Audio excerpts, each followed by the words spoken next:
I think the U.S. Conference of Catholic Bishops has frankly not been a good partner in common sense immigration enforcement that the American people voted for. And I hope, again, as a devout Catholic, that they'll do better. The Vice President of the United States calls out Catholic bishops in front of a Sunday morning national audience, accusing the Church of being more interested in the federal money they receive than its humanitarian mission. It was a blindside no one expected. Welcome to EWTN News In Depth. I'm Colin Flynn, sitting in this week for Catherine Hadro. The Vice President's sharp criticism on Face the Nation went much further, and other voices in Washington extended the verbal assault to Catholic charities. It was a tangle between the new Trump administration and legacy programs within the Catholic Church that caught many off guard as rhetoric escalates over immigrants, deportations, and open borders. Mark Irons has our first report. Early in his second term, President Donald Trump is praising his administration's crackdown on illegal immigration following a flurry of executive orders and deportation raids. For the first time in history, we're loading dangerous and illegal aliens into military aircraft and flying them back to the places from which they came. A nation has the responsibility to protect its citizens and the right to control its borders. Catholic Church teaching makes that clear. And it's echoed by Bill Canny, the Executive Director of Migration and Refugee Services at the U.S. Conference of Catholic Bishops. Enforcement is the right, and regulation of our borders is the right of a nation. I just want to be very clear about that. The bishops have never been for open borders.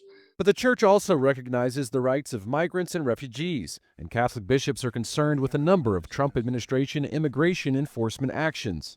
Writing in statements in part, the use of sweeping generalizations to denigrate any group, such as describing all undocumented immigrants as criminals or invaders to deprive them of protection under the law, is an affront to God, who has created each of us in his own image.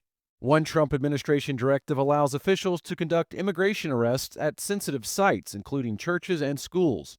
In a CBS interview Sunday, Vice President J.D. Vance defended the policy. So of course, if you have a person who is convicted of a violent crime, whether they're an illegal immigrant or a non-illegal immigrant, you have to go and get that person to protect the public safety.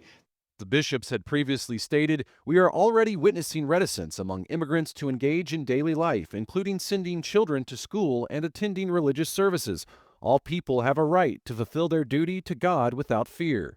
The vice president said as a practicing Catholic, he was heartbroken by the way bishops are responding. And I think that the U.S. Conference of Catholic Bishops needs to actually look in the mirror a little bit. Vance then seemed to question the bishop's relationship with the U.S. refugee admissions program. With an executive order, President Trump has halted refugee admissions, but the federal program provides funds to a number of nonprofit and faith-based groups who, for years, have helped the government resettle vetted refugees after they've been accepted into America. The U.S. Conference of Catholic Bishops is one of those organizations. When they receive over $100 million to help resettle illegal immigrants, are they worried about humanitarian concerns, or are they actually worried about their bottom line? Suggesting the bishops could be motivated to help migrants for monetary gain, we asked Bill Canny if the Bishops' Conference profits off the refugee program. Absolutely not. Anytime anyone perhaps doesn't have a hold of the facts, is disconcerting. And Cardinal Dolan, who prayed at President Trump's inauguration, said he was really disappointed with the vice president's remarks. This was not only harmful, this was inaccurate. Yeah. You heard what he said. Oh, the bishops, they're pro-immigrant because of the bottom line, because they're making money off this. That's just scurrilous. Yeah. That's very nasty, and it's not true. Right. You want to come look at our audits, which are scrupulously done? You think we make money caring for the immigrants? We're losing it hand over fist. Financial records from the USCCB show immigration and refugee expenses surpass the amount of federal funds they take in. And Canny clarified the status of those refugees helped by the U.S. bishops. No one is illegal that comes in through this program. They have been vetted by our government through what is considered the best vetting process of any immigrant category to the country. Inspired by the gospel mandate to care for the least among us, Catholic Charities USA provides a variety of social services for the poor and needy, and works with the USCCB to administer refugee resettlement. The Refugee Resettlement Program is a program designed especially for those who have experienced some of the greatest horrors that anybody could imagine in their countries of origin. Tony Stieritz is the CEO of a Catholic Charities affiliate in southwestern Ohio. Working with immigrant populations has been part of Catholic Charities' mission since we were founded in 1916. Stieritz oversees just one of the many affiliates around the country, working with Catholic dioceses and helping refugees integrate into local communities. About 65 Catholic charities across the country. Canny says there are some administrative costs, but the vast majority of federal money for the refugee program goes to refugee essential services provided by Catholic charities like the one in Southwest Ohio. We will continue to serve the poor and vulnerable however they've come here, and whatever emergency needs that they have. But recently, the work of Catholic Charities has been inaccurately represented with misleading questions in the White House briefing room.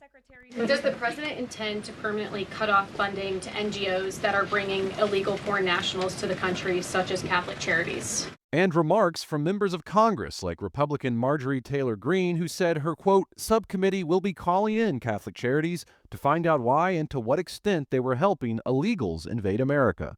Stieritz says it's unfortunate to hear those remarks, especially since Catholic Charities has nothing to do with immigration policy. We have no direction in how people come here, or the immigration policies that have them come here or not. So if the question is, are we going to serve people who come to us? The answer will always be yes, because the gospel commands us to do that.